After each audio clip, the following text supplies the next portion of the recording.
নমস্কার বন্ধুরা, শুভ সকাল। মানসী হোম ডায়েরির একটি নতুন ব্লগে আজকে তোমাদের আবার নতুন করে স্বাগত। আজ খুব তাড়াতাড়ি আছে কাজের। আমার আজকে অফিস ছুটি, কিন্তু আমার কর্তামশাই আজকে 10:30টার সময় বেরোবে, সেই জন্য খুব ব্যস্ততার মধ্যে আছি। আর একটু দেরি করেই তো ঘুম থেকে উঠি, সেরকমই দেরি করে 7:30টার সময় ঘুম থেকে উঠেছি। চলো একটু চা খেয়ে নিই। আর জানোই তো আমি থাইরয়েডের ওষুধ খাই, আমার থাইরয়েড আছে, তো থাইরয়েডের ওষুধটা খেয়ে চা খেয়ে নিলাম। এদিকে দেখো চট করে বাজার চলে গিয়েছিল, বাজার থেকে সবজি আর ডিম নিয়ে চলে এসেছে। আজকে ডিম রান্না করব। বেশ কয়েকদিন ধরে মাছ খাওয়া হচ্ছে, আর ভালো লাগছে না, আর একটু তাড়াতাড়িও আছে, তো সেই জন্য আজকে ডিমটাই রান্না করব ঠিক করে নিয়েছি। বেশি কিছু রান্না করব না, ও খেয়ে চলে যাবে এরম কিছু একটু করে দেব। চলো ডিমটা নিয়ে নিয়েছি, রান্নাঘরের দিকে এবার যাই, ডিমটা ধুয়ে নিয়ে সেদ্ধ বসিয়ে দিই। চলে এসেছি রান্নাঘরে, ডিমটা ধুয়ে নিয়ে সেদ্ধ বসিয়ে দিয়েছি। এদিকে দেখো সবগুলো ডিম কিন্তু ডুবে গেছে। ওই যে দেখতে পাচ্ছ একটা ডিম, ওই ডিমটা না কিছুতেই ডুবছে না। আমি হাত দিয়ে দিয়ে অনেকটা চেষ্টা করছি, কিন্তু ও ডুবছে না। ভাবলাম যে খারাপই হবে হয়তো, দেখি সেদ্ধ হোক তারপরে দেখা যাবে। এদিকে প্রেশার কুকারে মসুর ডাল সেদ্ধ করতে দিয়ে দিয়েছিলাম, ডালটা সেদ্ধও হয়ে গিয়েছে। এবার ডালটা আমি একটু ফোড়ন দিয়ে নেব। এই যে একটা পেঁয়াজ আর রসুন একটু কেটে নিয়েছি, কড়াইও বসিয়ে নিয়েছি। কড়াইয়ে তেল দিয়ে পেঁয়াজ রসুন আর একটু 5 ফোড়ন শুকনো লঙ্কা দিয়ে ভেজে নিয়ে আমি ডালটা ফোড়ন দিয়ে দেবো। পেঁয়াজের ডাল ছাড়া আমার কর্তা মশাইয়ের আবার মুখে রোচে না। এই দেখো পেঁয়াজ রসুন সব দিয়ে এবার ডালটা ফোড়ন দিয়ে দিলাম। ডালটা ফুটুক, চলো ওদিকে দেখি কি কাজ করা যায়। ডালটা এদিকে ফুটছে, ডালে নুন হলুদ যা দেওয়ার আমি সব দিয়ে দিয়েছি। ডিমগুলো ছাড়িয়ে নিয়ে এই সুযোগে বরং চট করে ডালটা ফুটতে ফুটতে, ওই দেখো দেখেছো যে ডিমটা ভাসছিল বারবার, ডুবছিল না, সেই ডিমটা দিয়ে দেখো সব ভুরভুর ভুরভুর করে অনেক কিছু বেরিয়ে গিয়েছে ডিমের পেটের ভেতর থেকে। ডালটা ফুটছে, এবার ডালটা নামিয়ে নেব। ডালটা ফুটতে ফুটতে বললাম না চলো ডিমটা ছাড়িয়ে নিই, দেখো আমার ডিমটা ছাড়ানো হয়ে গিয়েছে, ডালটা ফুটে গিয়েছে। এবার ডালটা ঢেলে নিই। খুব আস্তে এক হাতে এক ক্যামেরা আর এক হাতে ডালটা আমি ঢেলে নিচ্ছি। ডালটা ঢেলে নিয়েছি, এবার ওই কড়াইটাই আবার ধুয়ে আমি বসিয়ে দেব। মুসুরির ডাল পেঁয়াজ দিয়ে হয়ে গেল, ডালটা রান্না হয়ে গিয়েছে আমার। কড়াইটা আবার ধুয়ে নিয়ে কড়াইটা বসিয়ে দিয়েছি। এবার ডিমটা রান্না করে নেব। চলো ডিমগুলো একটু ভেজে নিই। কড়াইয়ে তেল দিয়ে একটু হলুদ দিয়ে দিয়েছিলাম, ডিমগুলো লাল লাল করে ভেজে নিয়েছি। আর এই যে দুটো পেঁয়াজ আর একটু রসুন, পুরো রসুনটা আমি নেব না, কয়েকটা কোয়া এখান থেকে নেব। ওই দেখো মোটা মোটা করে কেটে নিয়েছি পেঁয়াজগুলো। এবার এই যন্ত্রটার ভেতরে আমি দিয়ে এটাকে ছোটো ছোটো করে পেঁয়াজগুলো কেটে নেব, কারণ আমি এতটাই ব্যস্ততার ভেতর আছি আর এখন বটি ফুটি বের করতে পারছি না, তাই জন্য আমি এটাকেই বের করলাম। আর এটাতে খুব সুন্দর ছোটো ছোটো করে কাটা হয়, তো তাড়াতাড়িও হয়ে যায়। এ দেখো এর ভেতরে সব দিয়ে দিলাম। এবার দড়ি ধরে মারো টান, পেঁয়াজ হবে খান খান। দেখো কত সুন্দর পেঁয়াজগুলো একদম কুচি কুচি হয়ে কেটে গিয়েছে না। এরমভাবে আমি মাঝে মধ্যে করে নিই, হাতে যদি সময় কম থাকে। এ দেখো কড়াইয়ে তেল দিয়ে গরম মশলা ফোড়ন দিয়ে আর যা যা দেওয়ার দিয়ে আমি পেঁয়াজটা দিয়ে দিলাম। এবার ডিমটা রান্না করে নিচ্ছি। ডিমে এখানে কোনো আলু দেব না, ডিমটা শুধু পেঁয়াজ দিয়েই রান্না করব। ফ্রিজে একটু আলুর দম আছে, ওই আলুর দমটা গরম করে নেব, তাহলেই আমাদের আজকে হয়ে যাবে। ও তো আপাতত খেয়ে চলে যাক অফিস, তারপরে পরে চিন্তা ভাবনা করব। এই যে ডিমটা দেখেছো, ডিমটা একদম কষা কষা করে রান্না করেছি, আর কিচ্ছু দিইনি, শুকনো শুকনো করে।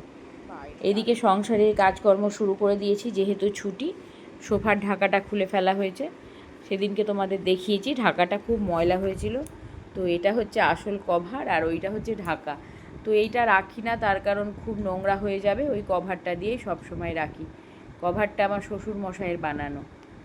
এদিকে দেখো শোকেস পরিষ্কার করব, গতকাল একটা করেছি আর আজকে একটা করব। গতকাল এটা তোমাদের সাথে শেয়ার করা হয়নি, আর আজকে দেখো সমস্ত কিছু বের করে নিয়েছি।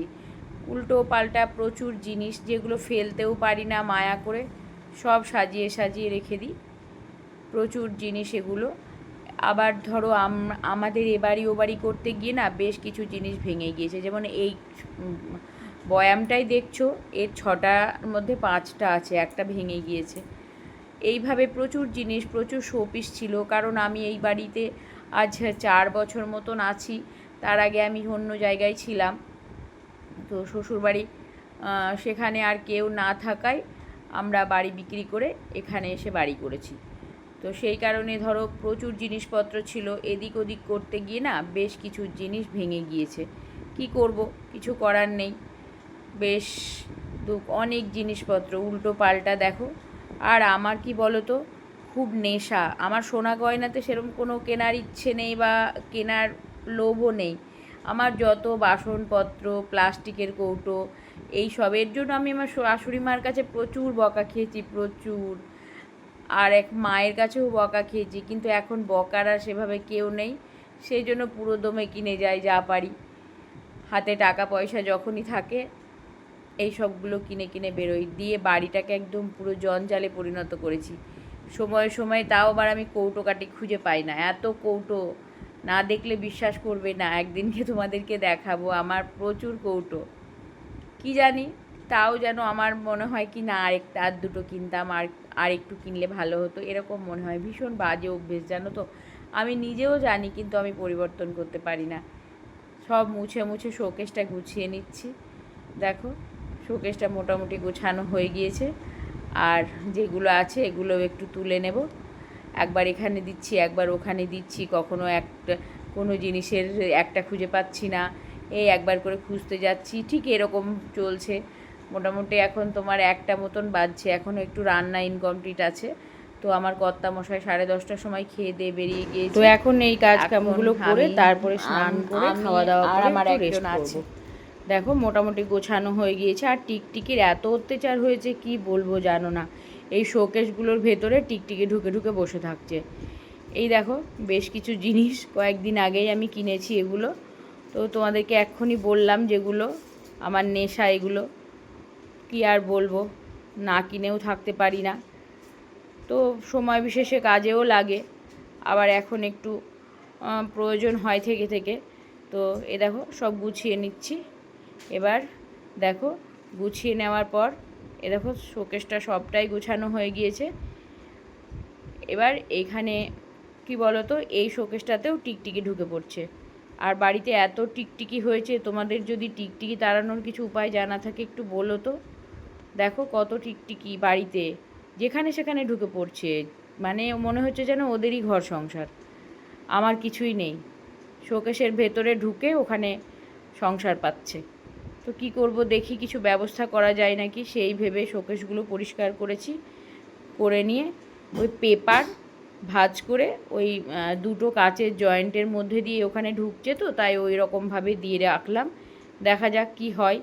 আপাতত এরকম একটু কিছু করলাম, পরে আবার চিন্তা ভাবনা করব অন্য কিছু করার, জানি না কি করব। দেখো হয়ে গিয়েছে। এই যে এই বাটিগুলো দেখছো, এগুলো কোনো এক সময় শার্পের সঙ্গে পাওয়া, শার্প না মনে হয় বিস্কুটের সঙ্গে। তো এগুলো অনেক দিনের, সময় সময় কাজে লাগে, আর কিছুই করার নেই।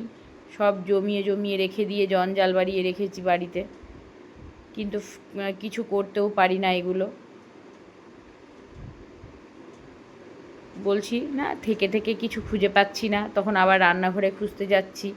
সেরকমই আবার ওই প্লেটগুলো খুঁজে পাচ্ছিলাম না, 3টে পাচ্ছি, আর একটা পাচ্ছি না, তাই রান্নাঘরে টুক করে গিয়ে আর একটা নিয়ে চলে এলাম, দিয়ে সাজিয়ে রাখলাম। দেখো কাচের বাটি কি কম আছে, কাচের বাটি প্রচুর, ছোট বড় মিলিয়ে।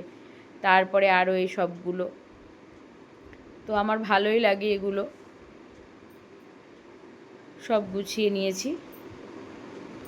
দেখো মোটামুটি হয়ে এসেছে, এখনও স্নান খাওয়া কিচ্ছু হয়নি।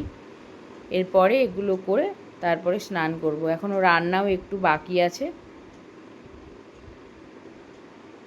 টুকটুক করে সবই মোটামুটি গোছানো হয়ে গিয়েছে।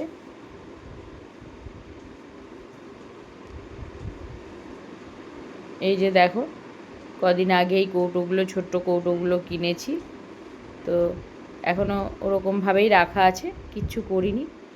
কখন কি প্রয়োজনে লাগে থাক রাখা। এইভাবেই প্রচুর জিনিসপত্র কিনি। এটাতে মোমবাতি আছে। মোমবাতি সময় সময় যদি কোনো কারণে কোনো সমস্যা হয়, বৃষ্টি মিষ্টি হলে, ওই জন্য মোমবাতি কিনে রাখা আছে। তাও মোমবাতি জ্বালিয়ে রাখতে পারবো, সেই জন্য মোমবাতিগুলো কিনে রাখা আছে।